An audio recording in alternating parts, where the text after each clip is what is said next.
Hi, it's Dwyer, GamblersAdvisory.com, here with some thoughts on the cruiserweight fight that is scheduled for this weekend between Ola Afolabi, the conqueror of Enzo Maccarinelli, and he's taking on Terry Dunstan in a elimination bout.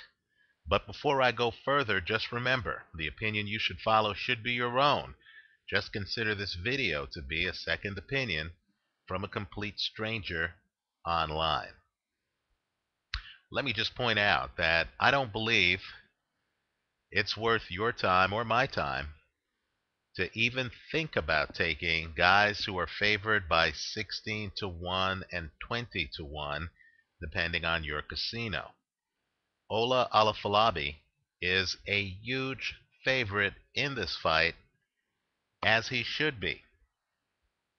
But since he only has 7 knockouts on his dossier, I believe gamblers can even make this fight bettable because Ola Afolabi by KO, at least according to Skybet, is a minus 175. In other words, bet 175 to win 100, and I believe Ola Afolabi is going to get a KO in this fight. Let me just point out that this is a high-risk play, taking anyone who only has 7 knockouts to win by KO. But I think in this case, based on some factors I'll discuss, I believe that that's a likely outcome. I actually like the risk-reward. I like Ola Afolabi to win by KO in this one. Let's talk about it. First, because this fight is an elimination contest, because it's for a minor title, the Intercontinental Cruiserweight title or something like that, surprisingly, the fight is actually scheduled to go 12 rounds. Right? 12, not 10, but 12. Those extra rounds at the end are critical. Now understand, it might surprise some people that Dunstan has not gone 12 rounds since the 1990s. Right? You're talking about a guy who is 42 years of age. Don't be fooled by what Bernard Hopkins and Glenn Johnson is doing. 42 is 42. That's ancient for a fighter, and you're asking him to go a distance that he hasn't gone in more than a decade. I believe that's a recipe for disaster. Let me also say, too, that Dunstan, 6'3", both of these guys are tall cruiserweight. Dunstan's style is to be a long jabber and mover. In other words, unlike Glenn Johnson, who comes inside and forces you to grab him. So parts of Glenn Johnson's fights are wrestling matches, right? Where he gets inside, he's throwing punches, the other fighter is tying him up. They're measured, right? Bernard Hopkins will literally come inside, as Jean Pascal says, he puts his head down, he runs at you, then he grabs you, right? Those fights are measured. The older fighter in those fights is able to take breathers. They're able to pace themselves, right? They aren't being hunted. They're not the ones running away in the fight.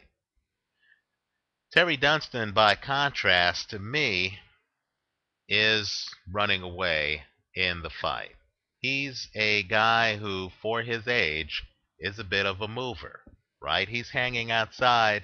He's hiding behind a jab. He's not coming inside to grab you all that much. In my opinion, his fight style is draining. It's draining for a young man. For a man in his 30s, it would be even more so. For a man in his 40s, against an opponent who actually invests time on body shots, I believe it's going to be fatal to his chances for surviving the full 12 rounds. Right? Let me add, too, that Ola Afolabi, who fought Marco Huck and went 12 rounds against Marco Huck is a guy who I believe can make the distance easily. Even though he looked tired in the last few rounds of the Marco Huck fight, understand that unlike Dunstan, Marco Huck is a guy who stalks you in fights, right? Fighting Marco Huck is very draining because he's hyper aggressive and he's always trying to pin you on the ropes. In any Marco Huck fight, you have to be vigilant for 12 rounds, right? Because wherever you are in the ring, he's going to try to find you. Well, Ola Afolabi already survived 12 rounds with Huck. He was able to go the distance in that fight. Let's go further. For the David Haye Vladimir Klitschko fight, it might surprise some people that cruiserweight Ola Afolabi has actually been sparring with Vladimir Klitschko, right? Big, heavyweight. Well, not really big, but tall heavyweight. And, guy working behind a jab. And, of course, they have Ola Afolabi sparring because Ola Afolabi has a gift where he knows how to get inside. I'm sure the Klitschko people are very aware of the fact that David Haye is going to try to knock out Vladimir Klitschko. He's going to try to bridge the height gap between them, come inside, throw power punches. So they have sparring partners, including Ola Afolabi, who has the gift of being able to get inside. When you look at the tape of Ola Afolabi against Marco Huck, you're going to see that he was able to get inside. He was able to hit Marco Huck to the body, and he's also hard to hit himself when you're far away from him. Ola Afolabi is an advanced fighter. My point is simply this. Ola Afolabi has been in with top shelf fighters at cruiserweight and heavyweight. He knows how to get inside. I believe he will know how to pressure and how to get by Dunstan's jab. I'm expecting the older fighter, Dunstan, to look good early, right? He'll pop the jab. Jabbers tend to get out to quick leads. But then I expect Ola Afolabi to start getting inside. I expect him to start landing body punches. Take a look at his record on BoxRec.com. You're going to see that the 7 knockouts is a bit deceptive, because in some of his fights that went the distance, he actually knocked down his opponents during the fight. They were able to get up and go the 10 rounds with Ola Afolabi. Well, here, this is not a 10-round fight. It's a 12-round fight, and he's not fighting a guy in his 20s. He's fighting a guy in his 40s. And so I'm expecting Terry Dunstan to start fast. I'm expecting him to fade in the middle of the fight.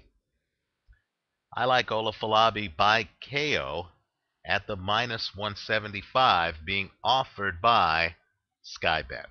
Let me also point out, too, that because Dunstan is such an overwhelming underdog in the fight, you can actually do a straddle of taking Dunstan to win, and you'll be surprised at the odds you'll get, probably greater than 10-1. So you could somewhat hedge your risk by taking Ola Afolabi by KO. Let's remember, he was losing the Enzo Maccarinelli fight before he knocked out Maccarinelli. Just in case Dunstan is able to pop that jab, win the early rounds, and hold on for 12, right? My recommendation is that you straddle this bet with Dunstan to win. So if I had one bet to make, if I had a gun to my head and I had one bet to make, it would be Ola Afolabi by KO at -175.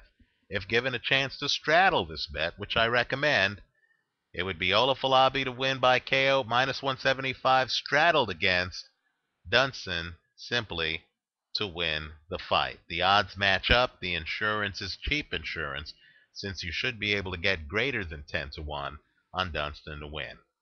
Let me know what you think. Leave your comments for me here on YouTube. Visit us at gamblersadvisory.com. Enjoy the fight. Thanks for stopping by.